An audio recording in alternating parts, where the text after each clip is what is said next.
Happy Monday. It's a happy Monday for me. So I told you I had the next Charlie Bumpers book. So came out on the back porch today. It's a little bit sticky, but it's rather nice out here. So here we go. Charlie Bumpers versus the really nice Gnome. There's the front. All right, here we go. Chapter 1. What's a thespian? Are you ready, thespians? Mrs. Burke asked. Are your desks cleared? Yes, we all answered. But Mrs. Burke, I asked, what's a Charlie? Mrs. Burke said. What's that on the floor? I looked down. Somehow my math sheet had fallen on the floor. There was a sneaker mark on it. I picked up the paper and stuffed it in my desk. Mrs. Burke frowned and shook her head. Okay, all of you thespians, she said, please listen carefully. What's a thespian? I blurted out. Charlie, have you forgotten rule number 4 of Mrs. Burke's empire? She asked. Raise your hand, Samantha Grunsky hissed, poking my back with a pencil. Having Samantha tell me what to do was annoying, but I still wanted to know the answer to my question, so I raised my hand. But Samantha's was already up, and Mrs. Burke called on her. Yes, Samantha, Mrs. Burke said. I know what a thespian is, she said. That figures, I thought. She already knows everything. It's an actor, Samantha said. I looked back at her, and she gave me one of her I know everything looks. That's correct, Mrs. Burke said. And today I want to talk about our play. I squirmed in my seat. Maybe she was going to give us our parts for the play. It was hard to sit still. I already knew the part I really wanted. Every year, each 4th grade class does a special project. Mrs. Ladislavsky's class, everyone calls her Mrs. L, I can see why, designs an obstacle course for the whole school to run through. Ms. Lewis's class makes a special lunch with food from all around the world. Mrs. Burke's 4th grade class presents a play. Everyone comes to see it, even the parents. There are lights and costumes and props and everything. Last year the play was The Elephant's Surprise, and it was pretty good, even though the elephant's cardboard trunk fell off halfway through the play, and Mrs. Burke had to come out and hold it up every time the elephant talked. At first I thought I wasn't going to like doing a play. My older brother Matt told me I would have to be a bunny or something, and I didn't want to be a bunny, especially if Matt or someone else was going to make fun of me. But then last week, Mrs. Burke read us the play. It was called The Sorcerer's Castle, and it was great, really great. There was a bunny in it, but it was stuffed, so I was safe there. The part I wanted to play was the sorcerer. His name was Kragon, the evil sorcerer Kragon. Mwah! It was the best part in the play, and it was really the only part that I wanted. But I knew 4 other boys wanted to be evil sorcerer Kragon too, and 2 girls. Only one of us would get it. Mrs. Burke picked up a big stack of papers. I'm going to hand out scripts. That will be yours to keep, she said. At the top of the first page, I've stapled a piece of paper that says what your part is. This was it. Now my legs were jiggling and I couldn't sit still. Even my hair was tingling. I had to be the evil sorcerer Kragon. I knew that I could do the part really well if I just got the chance. Please, please, please, please, please, please, I thought. Your first assignment, Mrs. Burke continued, is to go through all the pages and mark the lines that are yours. Whenever you see the name of your character, underline that part. Mrs. Burke started calling people to the front of the class to get their scripts. I sat on the edge of my seat, ready to jump up. If she was going in alphabetical order, I would be called soon, since my last name is Bumpers. But then I heard her call Corey Filkins, so she wasn't going alphabetically. Boogers. I couldn't wait much longer. The kids who already had their scripts started whispering about their parts. I thought I heard Corey say something about sorcerer. But then Manny Source said me too, so I figured they were the sorcerer's assistants. Finally, after a million years, Mrs. Burke called my name.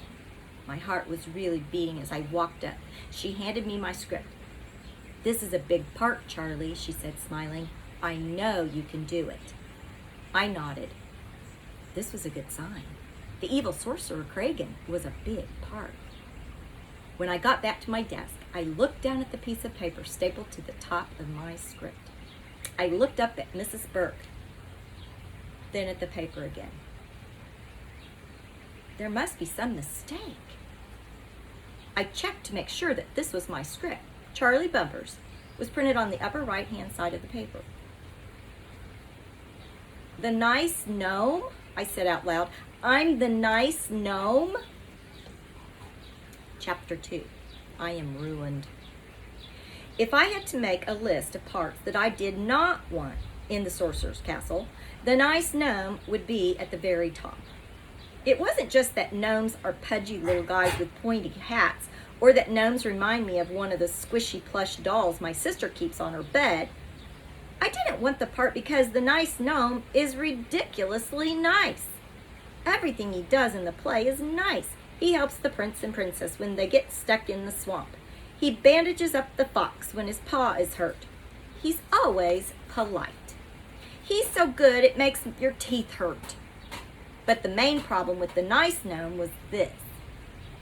He was boring. The evil sorcerer Kragan was the opposite of boring. He was a bad guy, but in a very funny way. I already know how to do his evil laugh because I had practiced it in my bathroom at home, looking in the mirror and rubbing my hands together.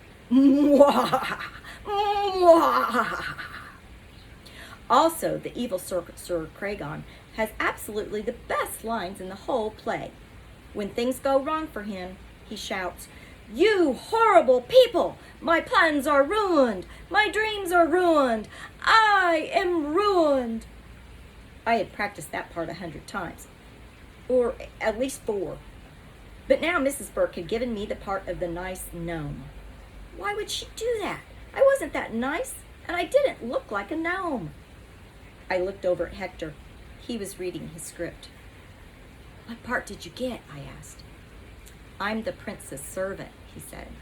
I nodded. Hector was from Chile, where they speak Spanish, and English was his second language. He was good at it, but still kind of shy. I thought about asking him to trade parts, but I knew he wouldn't want to learn all the nice gnome's lines, because there were a lot of them, and they were all dumb. Mrs. Burke was still handing out parts, so I leaned over toward Josh Little's desk. "What part did you get?" I asked. Josh smiled. "The slimy snake of the swamp." That was an excellent part. If I couldn't be the evil sorcerer Kragan, I would have settled for the slimy snake. "I got the nice gnome part," I said. "It has a lot of lines." I wondered why Mrs. Burke hadn't chosen Josh Little for the nice gnome. He would be a perfect nice gnome. The truth was, Josh Little was a nice gnome. He was polite and did everything right, except for the time he threw up on Mrs. Burke's desk, which was an accident because he was sick. "I wish I was the slimy snake instead of the nice gnome," I said. "Well, Mrs. Burke decided which part we should have, so she probably has a good reason for giving you that part." Exactly what a nice gnome would say. Just then I heard Sam Marchand's voice. "Mwah! My plans are ruined! My dreams are ruined! I am ruined!" My stomach sank. Now I knew who the sorcerer was. And then it got even worse. "Guess what?" Samantha Grunsky said to me. "I'm the princess." I put my head down on my desk. Boogers. It was my perfect nightmare. The nice gnome spends most of his time very nicely helping the prince and princess get to the sorcerer's castle, which meant I was going to have to be nice to Samantha Grunsley. I couldn't believe Mrs. Burke had made me Samantha Grunsky's helper.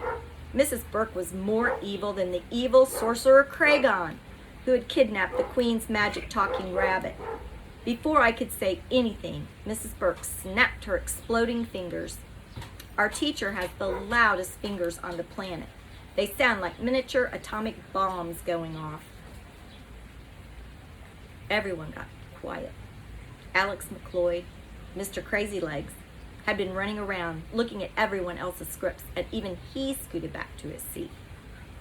Alex, Mrs. Burke said, if you get up one more time today, I'm going to chain you to your seat. She was joking, I think. Mrs. Burke had a weird sense of humor. All right, she said.